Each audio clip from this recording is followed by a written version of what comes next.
मैं छोटी बहन गरीब बैठी हूँ, मुझे परिवार दे दीजिए, वापिस दे दीजिए समर्थन, गद्दारी का समर्थन वापिस दे दीजिए।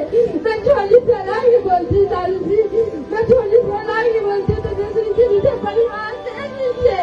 मैं परिवार के बिना नहीं रह पाऊंगी, मैं मेरे लोग परिवार के लोग भी मेरे बिना नहीं रह पाएंगे।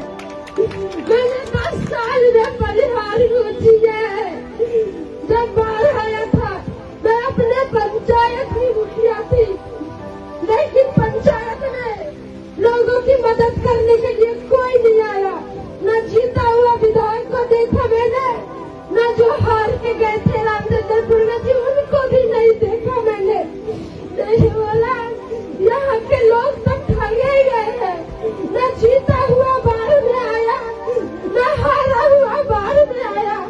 यहाँ की जनता तो जिता के भी हार गई, यहाँ की जनता तो जिता के भी हार गई।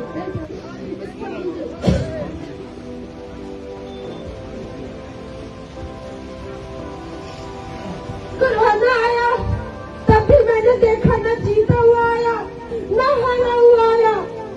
सीओ का प्रकोप बढ़ता गया, प्रखंड में भ्रष्टाचार बढ़ता गया। गायत्री देवी जी ने कहा सीओ मेरी बात नहीं मानती है। इतने लाचार विधायक को रख के आप लोग क्या करेंगे जिसकी बात सीओ भी नहीं मानती है। इसको हटाना जरूरी है।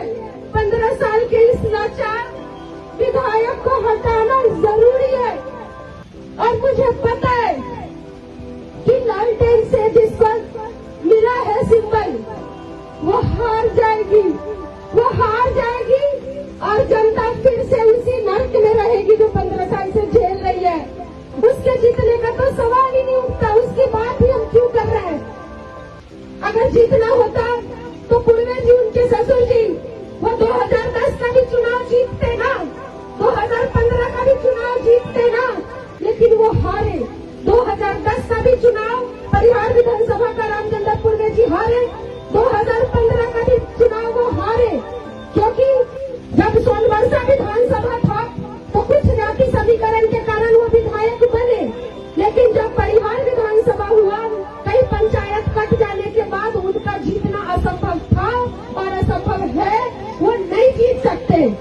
अगर वहाँ से कोई जीत सकता है बीजेपी के अलावा तो वही जीत सकता है जो जातीय समीकरण की सीमा को तोड़ दिया हो और सबके दिलों में बसने का काम किया हो, बिना जाति पाति धर्म भेदभाव को देखे बिना एक होकर के परिहार के लिए खड़ी रही हो।